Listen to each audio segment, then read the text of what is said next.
bagoong, siomai, chicharon, tocino, longganisa, hot chili mushroom sauce. Ano ang common sa kanila? Maniwala kayo at sa hindi, lahat ng yan ay gawa sa kabuti o mushroom.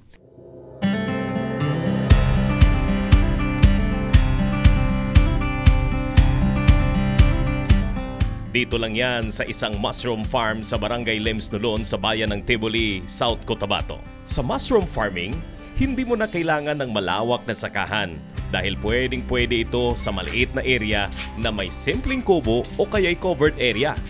Maganda ang farming ng mushroom, lalo na sa mga malalamig na lugar.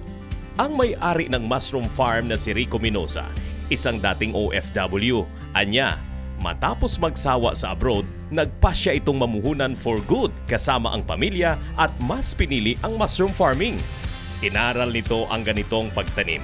Nag-online seminar at nagsimula sa puhunan na 50,000 pesos lamang.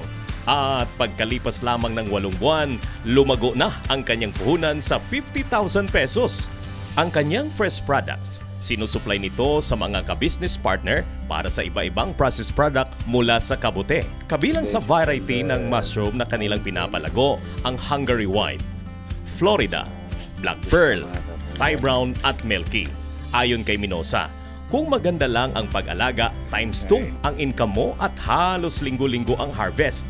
Kaya payo nito sa mga nagnanais ng mushroom farming, mag-aral muna at mag-focus dahil sa mushroom farming, aasenso ka.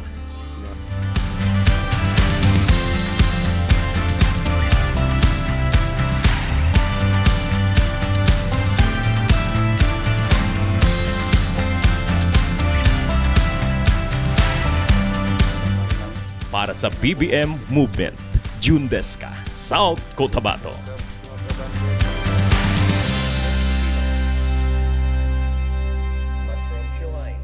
Join BBM Movement now! Tumutok lagi sa mga balita at impormasyon dito sa BBM Movement FB page. Siguraduhin i-click ang follow, like, at share sa aming social media accounts. Sumali rin sa iba pang giveaways at magkaroon ng tsansang mabigyan ng brand new cellphone. At sa hinaharap, marami pa. Dahil sa BBM Movement, gusto namin pasog ka! BBM Movement. Bansang busog ang mamamayan.